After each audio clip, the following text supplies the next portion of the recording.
I'm here in the middle of Bangkok, a city that I love, but let's face it, it can be pretty chaotic.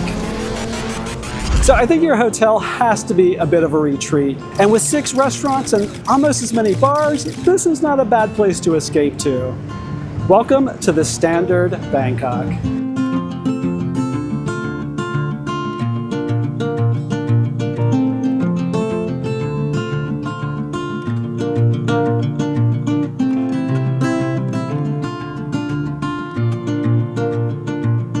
Hey there, I'm Don and I'm traveling the globe to find amazing places to stay and sharing what you need to know before you book.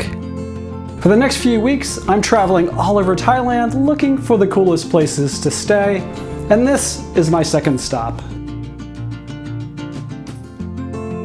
So I'm on my way to the Standard Bangkok, and I have never stayed at a Standard hotel before, and it feels like it's past due because this is a kind of an up-and-coming boutique hotel brand that I'm pretty excited to check out.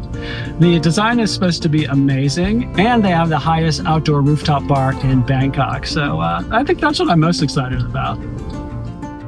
As I walk into the lobby, I'm loving this place already.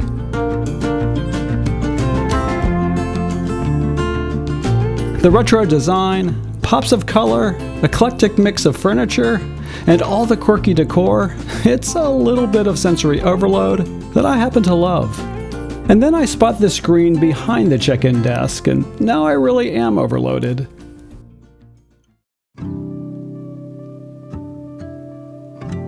All right, come on in and let me show you around what I think is a really cool room.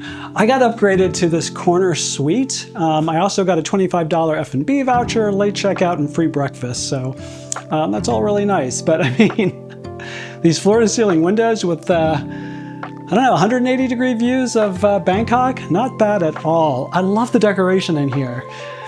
I don't usually go for gold, but I like the gold like on the bar and this bookshelf over here. The headboard's really cool on the bed. This bed is massive. I love the lighting. The reading lights are really nice. This kind of quirky little couch, but yeah, I think it all really works. It's just kind of cool modern design that I super appreciate. The mini bar over here, I think it's a beautiful mini bar setup, and I just wish they had a few more drinks in the fridge itself. But there's nice kind of coffee and tea setup, some booze there. I think it's really nice. Nice closet here with plenty of space, and then maybe the best part is the bathroom. The sink's nice. They could use 2 taps rather than 1 if there's 2 people in here getting ready at the same time. But it's the shower. The shower is really nice. I mean, I am not sure I've ever had this good of a view from a shower. Yeah, it's really nice.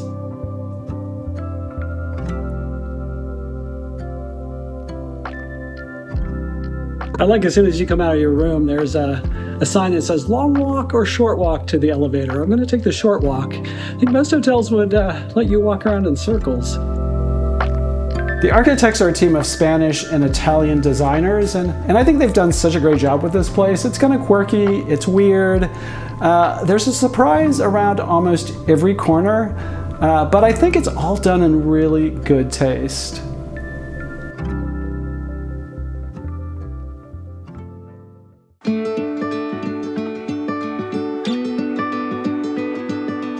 The pool is really nice. I think it's pretty relaxing. It's great to have this in the middle of the city. I really like the cabanas and the different seating options that they have, and I really like the pool bar over there. I think my only criticism is they could do with a bit more seating around the pool. With 155 rooms, there's just not enough. Otherwise, yeah, this is really nice.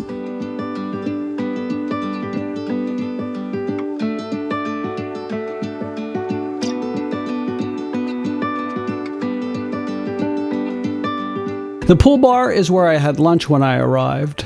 Casual bites, you guessed it, next to the pool. Of course, the same menu is available poolside. On my way out, I see this sign, and yes, massage by the pool really is a thing here. And if this isn't Bangkok's best hotel gym, it's gotta be one of the best. Unlike most travel sites, I have no financial relationships with the hotels I review. I pay out of my own pocket, stay anonymously, and tell you exactly what it's like, the good and the bad. If you believe in honest, unfiltered travel information, you can support my work by booking your next vacation with the Swank Guide. We'll get you the lowest rates, plus perks you can't get booking yourself. This hotel does food and drink like no place I've ever seen. Sky-high Mexican fine dining, fancy Chinese, and a tea room that looks like it was decorated by Wes Anderson. And I'm just scratching the surface. So strap in. We'll end this odyssey at Bangkok's highest outdoor rooftop bar called Sky Beach. There are 6 restaurants here, and I'm going to count the bars because most of the restaurants have bars, but I'm going to walk around and check those out during the day, and then we'll come back at night and see what it looks like with people in it. So this is the Chinese restaurant, and it is pretty wild. I mean, the decor in here is, I love it. I mean, like everywhere you turn in this restaurant, there's something cool to look at, and the food looks amazing. It's dark decor meets Beijing duck that takes 48 hours to prep and 4 minutes to demolish. Chinese fine dining done with lots of style. The standard grill is what happens when a New York steakhouse gets a Bangkok makeover. Retro bar up front. Then you turn the corner into white tablecloths, banquet seating, tiled ceilings, and lighting done just right. The wine list is massive, the vibe is perfect, and if I had a bit more time, this is where I'd be having my next dinner. The parlor is off the lobby, and by day it's a place to grab a coffee, get some work done, or just relax. This is basically the hotel's multi-event space. At night, it transforms into a lounge/bar, hosting everything from lectures to live music. It's after dinner now, and tonight they have bingo going, and for some reason, I think alcohol might be part of this game. It looks like people are having fun. A bar called the Double Standard is steps away. Modern, with a relaxing terrace that'll make you forget you're in one of Asia's busiest cities. Tease is probably not the place to sip chamomile and reflect on your life choices. It's theatrical and weird, but in a good way. It hosts high tea with a Thai twist during the day, with Thai-inspired tea cocktails for later in the day. Okay, this is the part I'm most excited about. The hotel's website touts this as the highest alfresco bar in Bangkok. But I didn't realize I'd have to exit the building and walk around the corner to get here.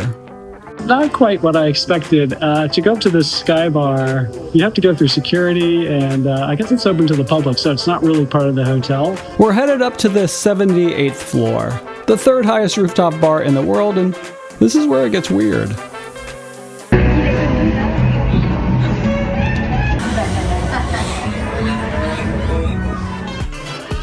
The rest of the cattle.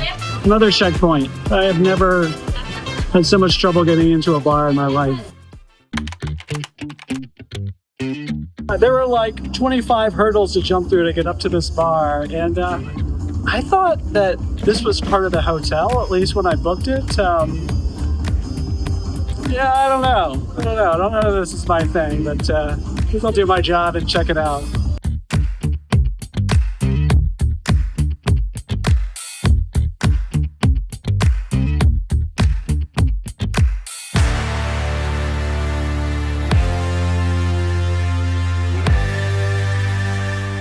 So this is not what I expected. I thought it wouldn't be quite as crowded. But anyway, got a cold beer, and the temperature is actually really nice up here. So I'm going to enjoy the view and then go downstairs to the Mexican restaurant that, again, I think is part of the hotel, but we'll find out. That's my next stop. From the highest bar to the highest restaurant in Thailand, Oho is the hotel's take on modern Mexican cuisine, with 360-degree views inside and out. There's a long list of tequila and mezcal curated by what the hotel says is an award-winning in-house mixologist. This is what happens when you put a Mexican restaurant in a spaceship, designed by a maximalist who had a few drinks with that mixologist I mentioned. In other words, it's pretty wild. I love the decor. I think it's really unique. But then I sit down, see mains running from 70 to 100 USD, factor in the jet lag that's killed my appetite and the fact that I'm dining alone, and suddenly this feels like the wrong night to drop rent money on tacos. I stop by the bathroom on my way out, and that's even pretty wild.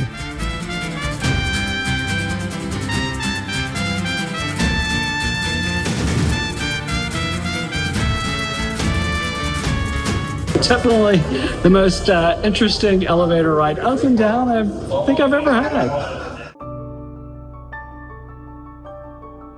The pillows here are excellent. They get a 10. Good night.